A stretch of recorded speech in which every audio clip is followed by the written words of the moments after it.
Hi there, science fiction fans. Today we're diving into a question that has animation fans on their seats. We're putting two of the most brilliant, chaotic, and dangerous minds in animation history under the microscope and answering a question everyone's been wondering. On one side, we have the unhinged baby with a British accent born to an American family who despises his mother and a predetermination on world domination. In the other corner, a brilliant but reckless scientist known for his unmatched intellect, chaotic inventions, and cynical worldview. He's often drunk, emotionally detached, and dismissive to outside help. Both are inventors of the highest caliber, creating devices that defy the very laws of physics as we know them. Rick's garage and Stewie's bedroom are less like workshops and more like gateways to impossibility. The question we're answering here too is simple. Who is the better inventor?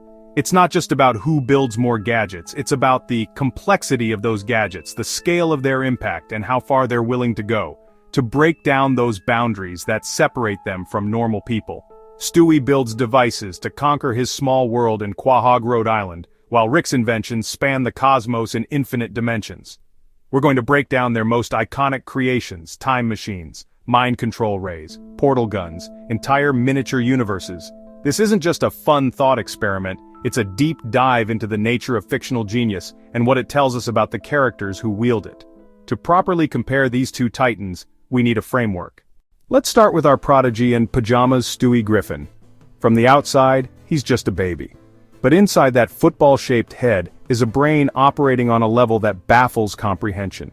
Stewie's primary motivation was world domination and elimination of his mother, Lois. These goals fueled an incredible burst of inventive creativity.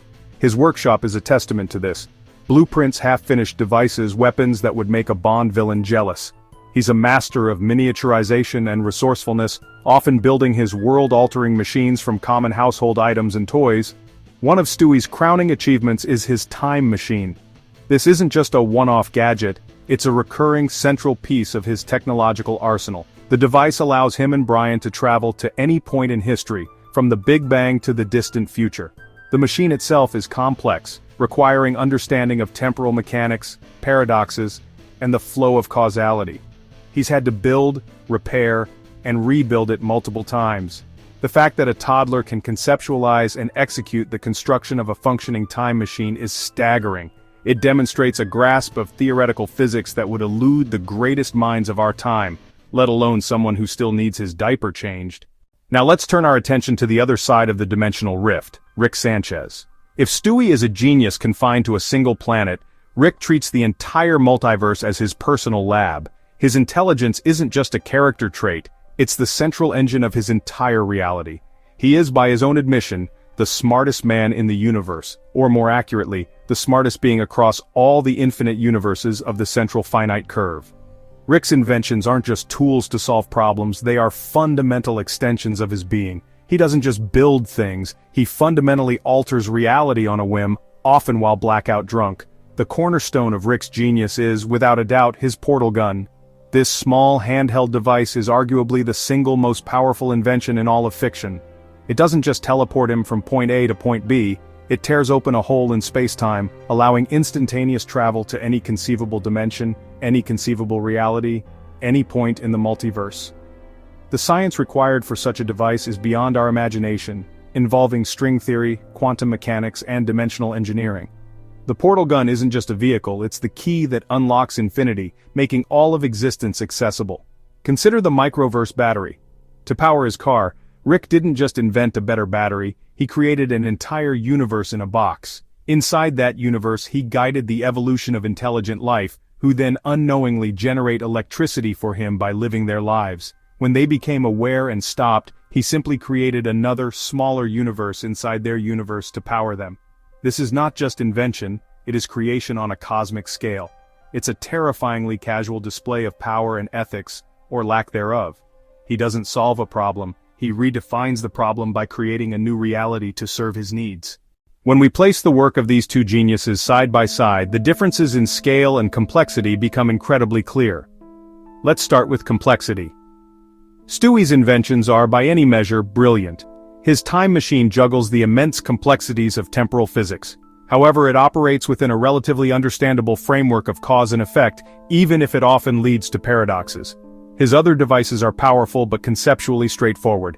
Mind control ray, weather machine. They manipulate existing systems, the human brain, the Earth's atmosphere. They are feats of advanced engineering, but they are still bound to the physics of his single universe. Rick's inventions, on the other hand, operate on a level that is fundamentally reality-bending. The portal gun doesn't just travel through space, it navigates an infinite number of dimensions. The science behind this would require not just understanding physics but understanding the metaphysics that govern all possible sets of physical laws.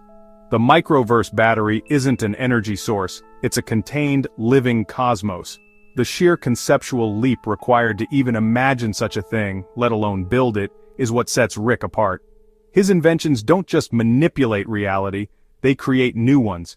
This suggests a level of understanding that is exponentially more complex than Stewie's. Now, let's talk about the frequency of their inventions. Stewie is a machine of production. He's always tinkering, always building his next device for the next scheme. His lab is a factory of high-tech gadgets, and this rapid output is a testament to his intellect and drive. However, many of these inventions feel like they are built on a similar technological base. He has a core understanding of robotics, energy weapons, and temporal mechanics that he applies to different problems. It's like a master craftsman using the same set of amazing tools to build many different impressive things. Rick, in contrast, invents less frequently, but each invention is a paradigm shift. Rick's inventions aren't just numerous, they are revolutionary. An inventor's genius can also be measured by the impact their creations have on their world. For Stewie, the impact is almost always localized and temporary.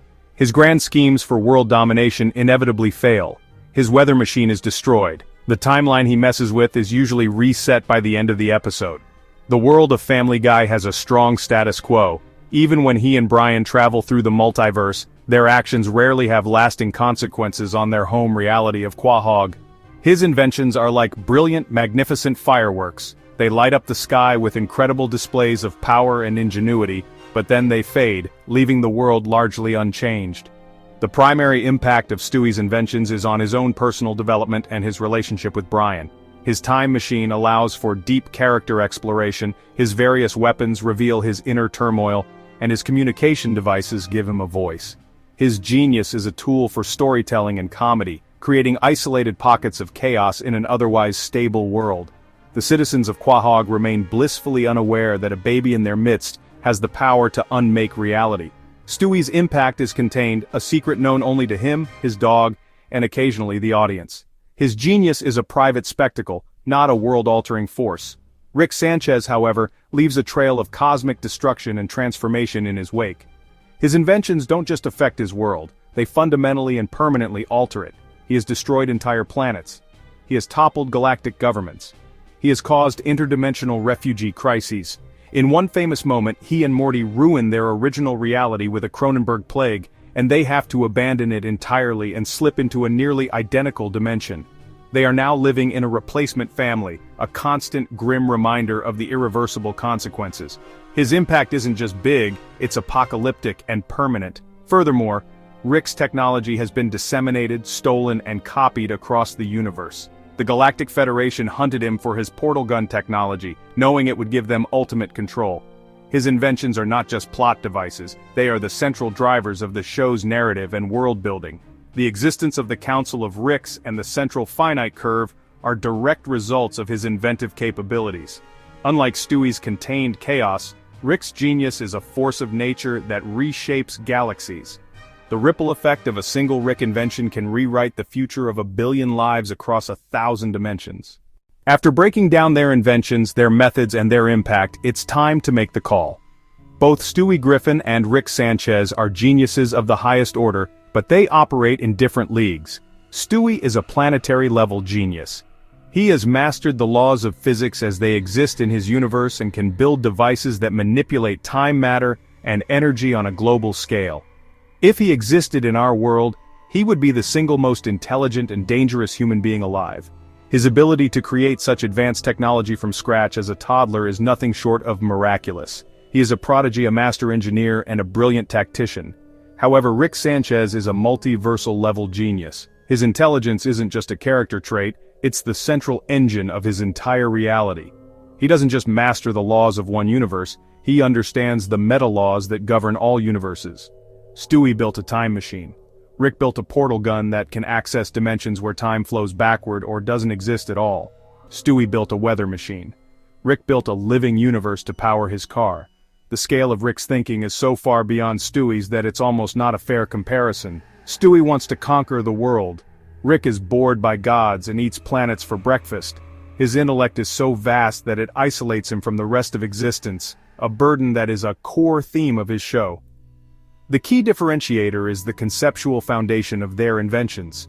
Stewie improves upon existing concepts to a masterful degree. Rick invents entirely new concepts. The idea of creating a sentient universe as a power source is not an engineering problem. It's a philosophical and existential one that Rick solved with applied science. His ability to transfer his consciousness makes him functionally immortal, a problem that has plagued humanity for eternity, which he solved as a side project. Stewie seeks power within the system. Rick is the man who built the system and can unmake it at will. Therefore, while Stewie Griffin is a genius without peer on his world, Rick Sanchez is the undisputed super genius of the two. His inventions are not only more complex and powerful, but they are also more conceptually groundbreaking. They operate on a scale that dwarfs Stewie's ambitions and have consequences that ripple across infinite realities. Rick is playing four-dimensional chess against himself across 1,000,000 boards, and he's winning on all of them. The evidence is clear and the verdict is in.